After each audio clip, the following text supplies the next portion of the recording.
Finn Smith starts at 10 for England. Big call. Big call. I think it's a massive decision to change your 10 at this point. At this point, second week of the Six Nations. But to me, it kind of confirms that Steve Borthwick now thinks it isn't working with Marcus Smith at 10. And doing a bit more digging into Finn Smith, chatting to Dan Bigger, him and Goody did a great preview show for the Rugby Pod. And Dan knows Finn Smith really well. He mentored him at Northampton, but he's only played 17 minutes on average a game for England and has never started a game. So for him to be put in that position to play against France, who, as we now know, is a team that England struggled against 50-odd points at home 2 years ago. And this England team now in the cycle that they've been in with Marcus Smith having had the keys to the kingdom, it's crazy to see that these changed in week 2, and I'm a massive fan of Finn Smith. I absolutely am. I was looking back actually at some of the other teams that have changed their players from 10 to 15 and brought in players and not understanding about who is their 10. New Zealand's probably a good comparison with Bowden Barrett at 10 and Richie Mwanga, and then because they want Bowden on the field they put him to 15, but it doesn't really look right. Scotland tried it with Blair Kinghorn. They moved him from 15 to 10. Wasn't quite right, but I know that this is completely different, right? Because this is Finn Smith, who was an out-and-out 10. Marcus Smith's a 10. I don't see him as a 15. I feel sorry for Freddie Stewart. Ollie Slightholmes coming in on the wing for Caden Murley, friend of the show. But yeah, I don't know. I think they're a little bit unsure. And then in the French team, on the opposite side of that, it's Thomas Ramos, who we know is a world-class player. He's played at 10 for France, played at 10 for Toulouse. There was talk of him playing 10 for France this weekend with Romain Intermat being banned. Team's out for France now. Thomas Ramos plays 15, and they've got Matthew Jalibert at 10, the Bordeaux player. He's made it with Fabien Gaultier. They're friends now. But I'm just looking at this. I don't know how England beat France when you look at their teams. And I'm going to talk it through with my former coach and friend of the Georgian team, and we'll talk a little bit about Finn Smith at 10, obviously, but we're going to talk about the makeup of the back row and having a player like Tom Willis back in at 8 to match the size and the power of this French behemoth of a team. How are you? Very good. It's just me and you and Agent Al in the studio. Cool to have you. What does that say on the background? That's obviously Georgian transcript? Yeah, that means Big Jim's a numbnut.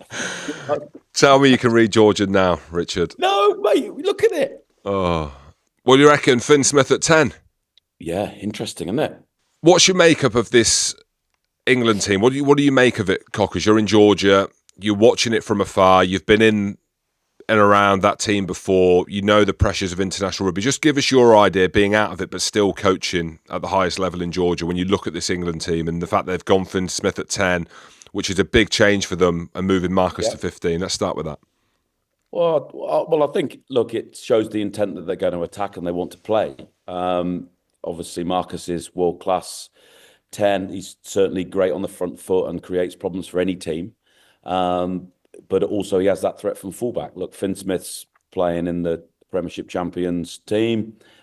He's played really well with an attacking mindset. So it does indicate, if from the outside, that England are going to go and have a real crack.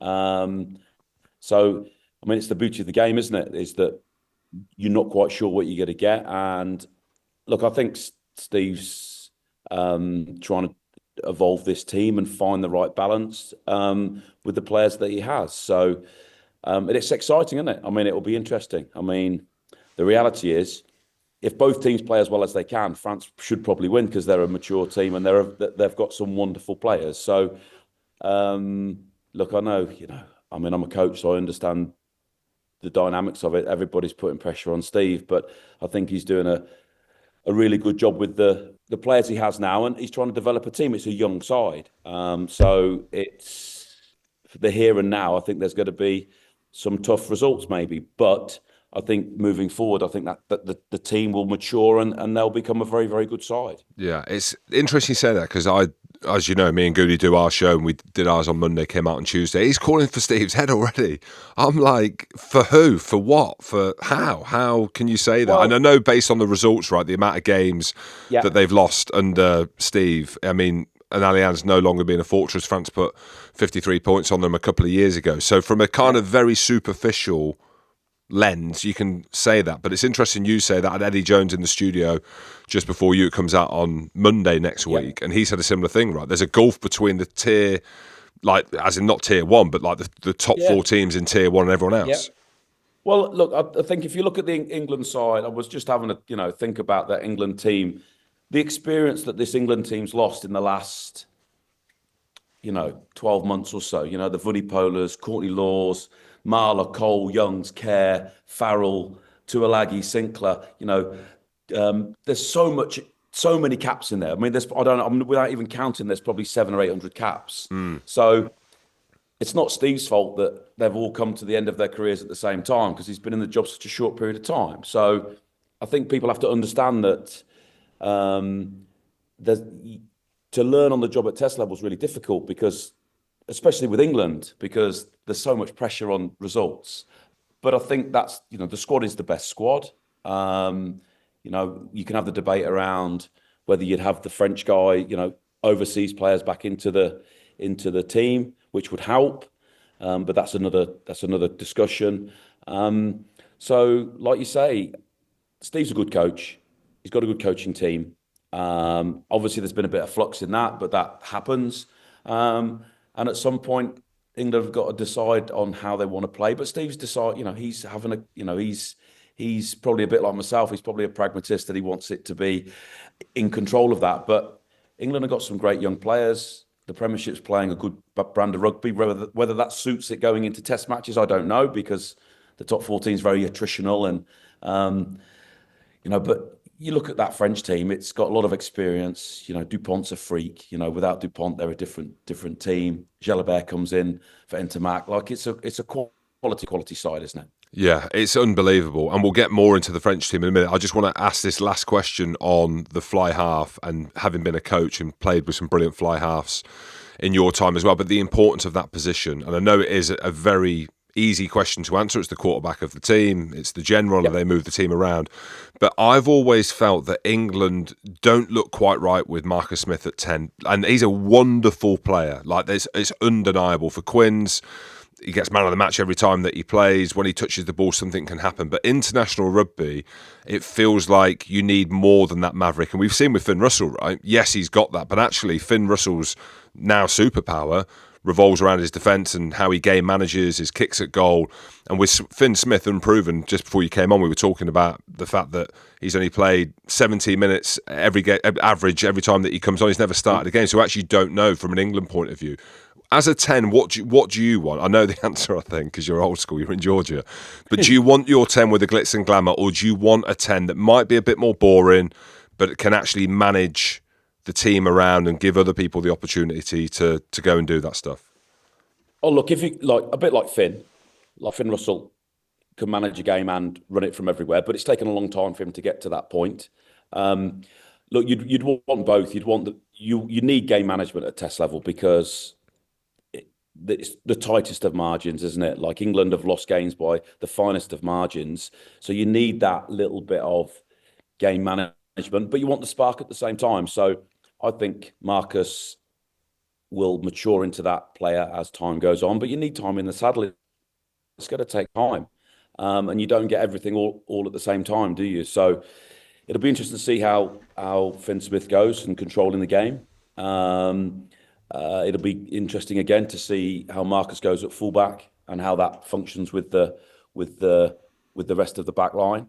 And also, look, that forward pack. The forward pack's got to front up as it has always. But like I go back to, I still think that if both these play as well as they can, France should win the game, shouldn't they?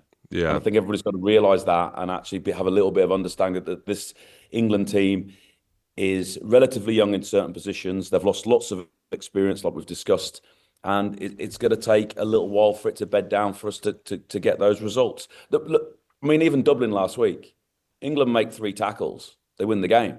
They missed 3 tackles that cost them the game. So the margins are tight, and I know we all want to win them, but I don't think this England team's that far away. What do you say to the England fans, Cockers, having played for England, managed them? There's some iconic moments that you've had in the way that you play. I know it's back in the day, but what would you? So if you're Steve, right, and he doesn't say much, okay, and that's another discussion about his charisma and how he speaks to the media. But if you were him and you had to stand up and they lose this game against France, like I know he ain't going to say he's going to say we're getting better week on week, or like they're looking for improvements. But what do you say? Like what does the heart say to the fans? I think we've got a young group of very, very good players. There's a lot of experience that left that team in the last 12, 18 months. And they've got to be patient, because chopping and changing isn't going to, Steve's a good coach. He's got good coaches with him. The under-20s in England are producing lots of good players. It's just going to take a little bit of time to come through. So I think you have to be honest and open and go, well, this team's developing. We are getting better. Look, England is still good enough to win. Imagine if they win on Saturday and the whole thing just turns on its head, doesn't it? So I think England supporters have to be a little bit patient and have a bit of understanding of the dynamics of this group at this point in time, because everybody needs experience. If you pick an old team, people say give the young guys a chance. When you give the young guys a chance, oh, we haven't got enough experience, you should have picked the old guys. So like everybody's, when you're the head coach, your decisions are the ones that count, and you're the one that's responsible. Everybody's an expert when they don't have to do it. So now England rugby's in a good place. And I think it'll get stronger and stronger. One of the other things, and again, I sit here as someone that isn't an expert, and it's easy to pass judgment, Richard, as you know, and not have to make those decisions. But and you're a Scotsman, obviously, as well. As you can tell by the North Hebridean accent. Scotland till I die, Richard, even though what did you say back in the day? 1 England cap's equivalent to... No, 50 Scotland caps equivalent to 1 England cap. Yes, and you did remind me when you got your 50th cap, Jim. You did message me and said, Cocker. Just to remind you, you idiot. I got that England cap. It's flipped on its head now. One of the other things that I talk about is the back row. So the makeup of the England back rows never looked quite right. I'd love to get your take on what they're doing now with the Tom Willis at 8. So they've got an out-and-out 8, if you like. And it goes back to the Billy Vunipola, the Lawrence Dallaglio, like that kind of having an 8. They've always put Ben Earl, or it seems like Ben Earl's been forced into that position where he's really a 7. He's now moved to 7. You've got him and Curry on the back row, and you could argue that a Chesham or a Chandler Cunningham South might be a better balance. What's your view on the balance at the back row? Well, they're all very, very good players. I think Willis has been a form player, hasn't he, at club level. He's carried the ball very well. He's good over the ball. He's a bigger man. Which you're going to need against this French side. So I think he's earned the right to start a test match, and they're all very, very good players. So I think there's real strength there. Ben Earl's been very, very good. He's great on the ball. But you've got at some point in test matches you've got to fight physicality with physicality, and I think Willis will bring that to the team on Saturday. Yeah, you see now, if we talk about them other top 4 teams in Tier 1, so the likes of South Africa, New Zealand, Ireland, France, it is that power. And you're looking now, there is a bit more of a gulf because England are clutching at straws a little bit to bring a Tom Willis in who's unproven. We all know about Wales' lack of power. Scotland's biggest issue has been around power as well.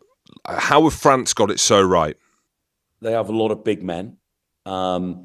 They seem to produce very big men, and the league that they play in, you need big men to play it. Like, it's a physical competition, isn't it? You can try and compare with the Premiership, and the Premiership's got a great product, but I've played and coached in the top 14. Like, it's so physical and so attritional that is it more suited to Test match rugby?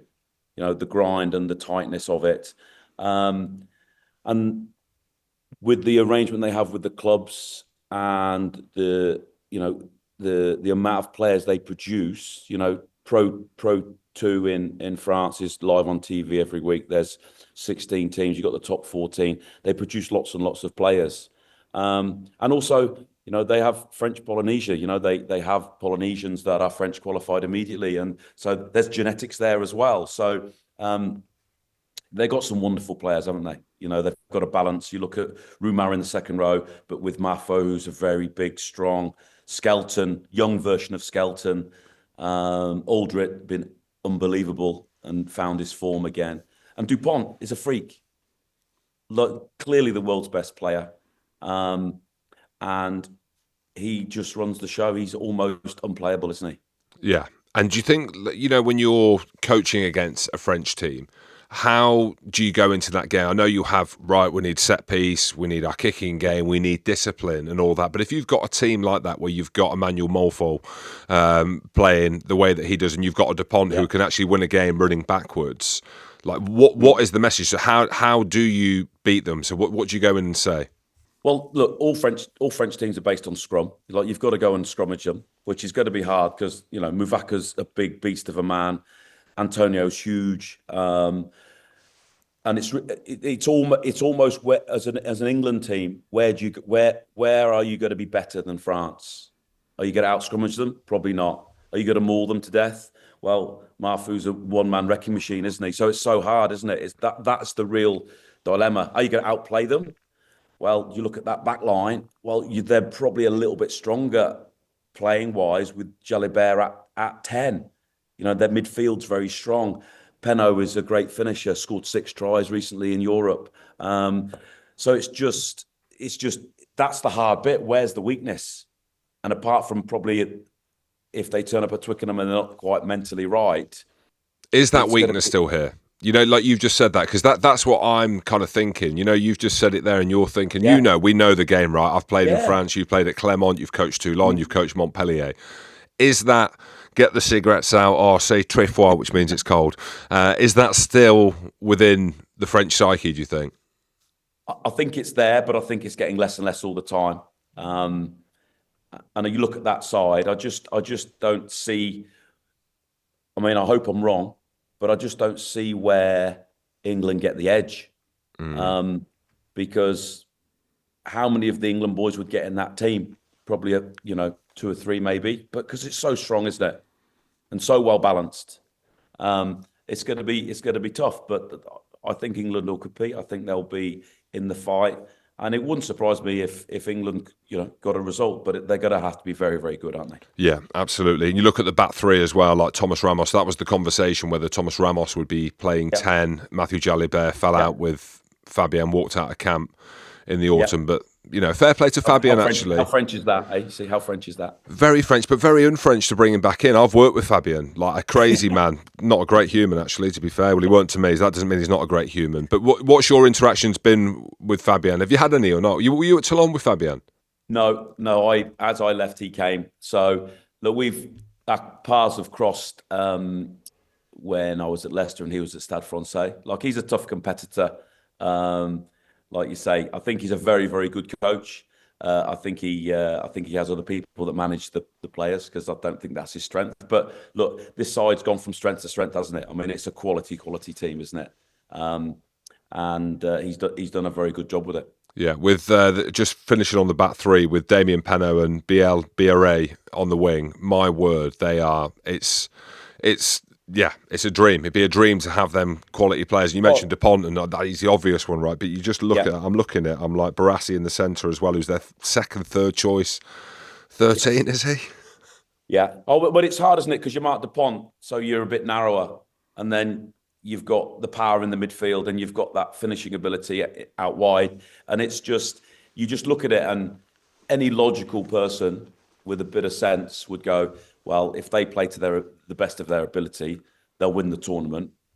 And if they turn up at Twickenham on Saturday and they play their best game, it's going to be a very difficult team to beat, isn't it? Yeah. So in all this, right, and again, just referencing Eddie Jones comes out on Monday. I don't know if I said that. We were talking about like how teams and unions in the background, they'll be talking to different coaches potentially, apart from Ireland, because they've got Andy Farrell, they ain't talking to anyone. But do you think there's conversations maybe in the background for someone like Steve if they lose to France, if they lose to Scotland, they lose to Scotland, then you go into the tournament, right, you've got Wales, who you should beat, and you've got Italy, who's going to be tougher than people think for England as well, if you carrying in that momentum of 3 losses. Yeah. Do you think there is a chance that he could lose his job, or do you think there could be a position where someone comes in above him to help? Look, I think England should expect to beat Scotland. That they should beat Wales and Italy. So there's got to be some minimum standards in there somewhere for obvious reasons, But I don't think Saturday's result will be the deciding factor in that. And also it's alternatives. And Steve, the union, may well have a plan, understanding that this young group's going to mature and come through. So, if we win the World Cup in 27, I say we as an Englishman, not a Georgian, obviously, then everybody be going, well, we stuck with the right group and the right coaching group and the right head coach to get to that point. So, and like you say, it's all right changing, but who's better than Steve to do the job at this moment in time? Give me a prediction then, please, Richard, and where you'll be watching, just so I can picture you in a kind of room that looks like a cell in Tbilisi. Tell me that's where you're watching the game. I'll be at. We play the mighty Netherlands in the second tier on Saturday afternoon. So I'll have the coaching group around my apartment with my girlfriend, and we will watch and see what happens. Give me a prediction. It'll be. I'd love England to win, but I can't see them getting past the French. I think it'll be a 10, 12-point game to the French. It's quite an hammering now, isn't it? Anything over 10. 10 or above is like you've been hammered. Or not. All right, I'll go 9 then. 9. France by 9. Yeah, absolutely. Just on the Georgian stuff, well done. Stuffy win at the weekend for you against do you call them the Swiss? Yes, Jim. Look, it's... How frustrating is that? Yeah, a little bit. Look, this is qualifying for the World Cup. So we'll qualify for the World Cup. We want to be top seeds coming out of the second tier Six Nations, and we want to get as good a draw as we can for the World Cup. So look, we know we're better than this level. We've got to make sure that we win this tournament and get past, sides like Romania and Portugal, who are good, decent teams. But we're looking for bigger fish, really, than that. And look, if whoever finished bottom in the Six Nations, we'll happily play them in a playoff. We'll happily play them just for fun, just to see if we're good enough to compete with those teams. And I think it's time that Georgia got recognised and were given an opportunity to prove themselves at a high level. And is that conversation happening? I'm now moving away from my influential role with World Rugby, so I can't help you with that. But there must be conversations now with them, and if so, how and what? Just give me a couple of lines on how if they were to do it next year, or it normally works in 2-year cycles, right? They're not going to do it next year, but in 2 years they could potentially do it. Well, look, we'd like to be given an opportunity. We don't want to be given a place in the Six Nations. We want the opportunity to prove ourselves to be good enough. So I don't know, it's a difficult conversation to have, but look, if we win Rugby Europe or Portugal or Romania, whoever that team is, why can't we go away to that team in a playoff and try and get promoted? Because the financial benefits for us would change our game overnight. And I know that would affect a team coming down, but that's sport, isn't it? If we can beat the bottom team, why shouldn't we go up? If Portugal beat the bottom team, why shouldn't they go up? Why shouldn't we have that opportunity? And we'd like the opportunity. If we're not good enough and we get beat, no problem. We come back and we double our efforts and we go again.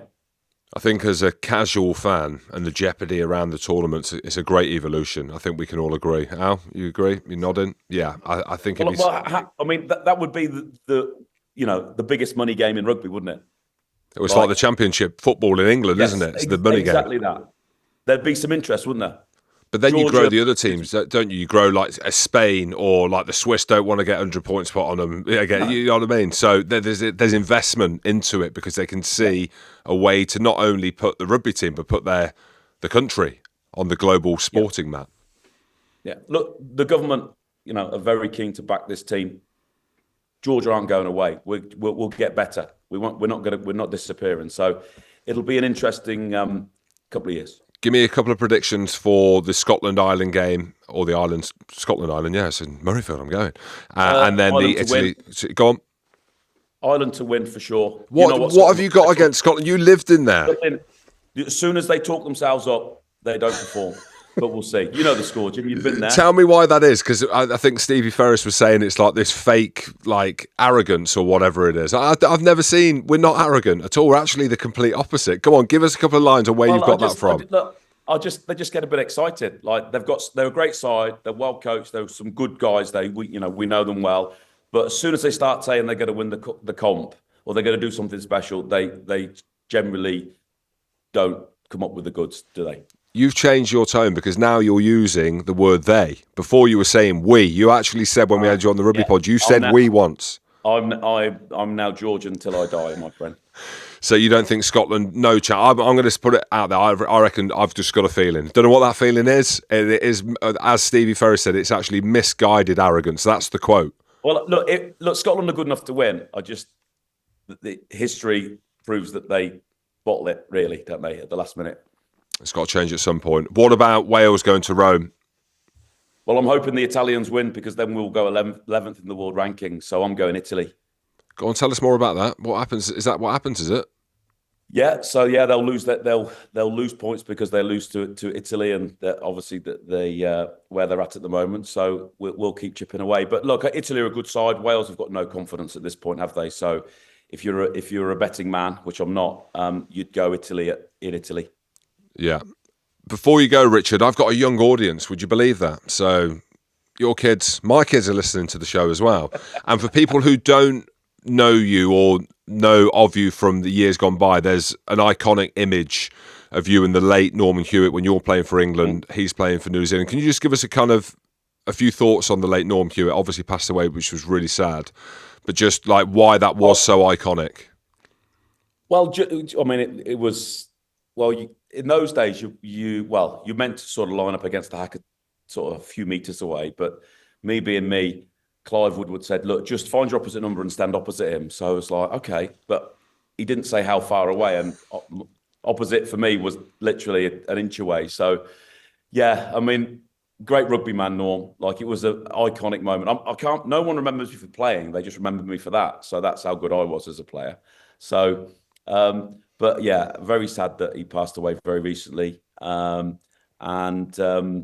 It sort of puts life into perspective, doesn't it? When you play against these guys and you're the worst of competitors or the best of competitors, and then obviously as you get older, life becomes comes into perspective, and you really want you really understand that actually it's just a game, and the rugby family sort of comes together when these horrible things happen. Yeah. Did you have any interactions with him after? I know there was a little bit of beef off the field, but like, did you ever come together and smile about it? And embrace? Later in life, we had spent some social time together, which was good, and just laugh at each other for being so daft. Yeah, no, that's really cool. In the studio at home, actually in Edinburgh, that's being built at the minute, which will be much easier for me without the travel. I've got the Francois Pienaar Nelson Mandela handing of the World Cup trophy. Francois is going to sign it. He's going to sign Nelson's as well. I've told him just sign it, so it looks like Nelson's. But I'm going to get you to do the same with the late Norm Hewitt, because there's a few iconic moments in rugby with the nostalgia where I look at and I'm like, fucking hell, that's cool.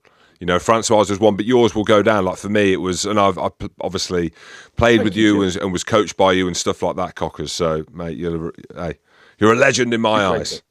Mate, I've got to go because I've got a line out walk through in 2 minutes. Mate, you go. Cheers, Richard. Thanks very much, mate. Ta-ra. Scotland by 20. Bye, mate. No chance. Right, thanks, everyone. If you're enjoying the show, just subscribe and like on the channel there, and then you won't miss a show. And it'd be interesting to get your comments to see, even after the game, like where are England at? Are Scotland, are we as good as we think we are? Even if we get beat by Ireland, I still think we're a very good team. We'll do well in this championship. But it's going to be interesting weekend of Six Nations rugby. It's a great tournament, eh? It's a great tournament, and it's great to be here. See you later. Be cool.